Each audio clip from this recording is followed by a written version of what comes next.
Is Labour ready to govern? That's a really important question, because after 14 years of Tory government, most people in the Labour Party now, and most of those MPs who will be elected on the 4th of July, will have no clue how government really works. They weren't in the last Blair and Brown administrations. Most of them will actually be new MPs come 4th July, because so many Labour MPs will be returned who've never been in Parliament before. So Keir Starmer is going to face the most enormous challenge. He's going to have to find people who have no idea what being in government means, who have no idea what practical decision-making in a very large organisation means. He's going to have no idea whether those people are going to come up to scratch or not. He's one of those, of course, about whom we can have doubts. I know, he tells us time and again, that he ran the Directorate of Public Prosecutions, and he did. And that might suggest, therefore, he has got the skills that could be transferred to being Prime Minister. But look at the people who he's got working with him. Rachel Reeves has managed, well, nothing as far as I can see, and now she's going to be asked to manage the Treasury and the economy. An enormous job for which she has no obvious experience.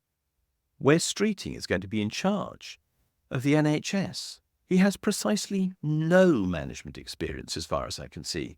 He's been a campaigner in some form of politics since, well, basically he left university. So what skills has he got to bring to the NHS?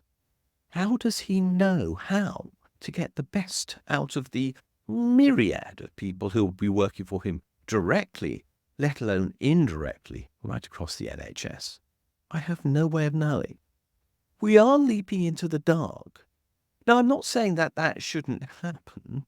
I clearly want an inept Tory government out of office. But what does worry me are two things. One is that these people are so untested, and yet Keir Starmer is so confident in them. I sincerely hope he's open-minded enough to realise that after a year or so, he's going to have some real duds in his cabinet who will need to be got rid of pretty quickly if he's going to deliver policy in key areas. Secondly, I go back to one of my regular themes. It worries me that we have such dramatic changes of government so that there is no ongoing experience of how to actually do it among the opposition parties at any point in time.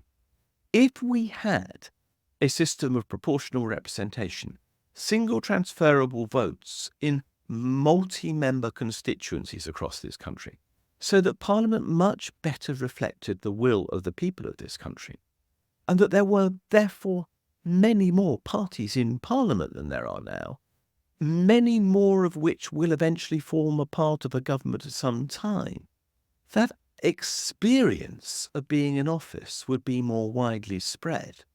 And we would, I therefore think, get better government as a result. It's not just ideas that make a politician, although I think they are fundamentally important, and Keir Starmer's team is sadly lacking in them. Practical hands-on experience of managing people is also essential. And I know no way in which somebody gets that experience except by doing it. I certainly had to learn it on the job. I'd been senior partner of a firm of accountants, a chairman of companies, a chief executive of companies, a finance director of companies. In all those roles, I had to learn how to manage people, or it didn't work. But when I look at the shadow cabinet team, I don't see that depth of experience. And as I say, that really worries me. I think we need two things. One, proportional representation, to ensure that we have a deeper experience of government. And two, political parties who are open-minded as to their skills and willing, where necessary, to draw on outside expertise in a constructive manner to help ministers along. And here I would draw on the Norwegian system of ministerial appointment. In Norway, people aren't appointed to something like the House of Lords if a government wants to make them a minister. They can't be a senior minister if they're brought in from outside politics, but they can be a minister. They can come in for a temporary period in office, in government, as a minister, to lend expertise, and then go back to whatever job they had before. Even civil servants can be curiously transferred from being in the civil service to being a minister and go back again. Precisely because their expertise is of importance, we need to rethink how we get the right people in government in this country. Because right now, I think Keir Starmer is going to expose very horribly the shortfalls in the system that we have.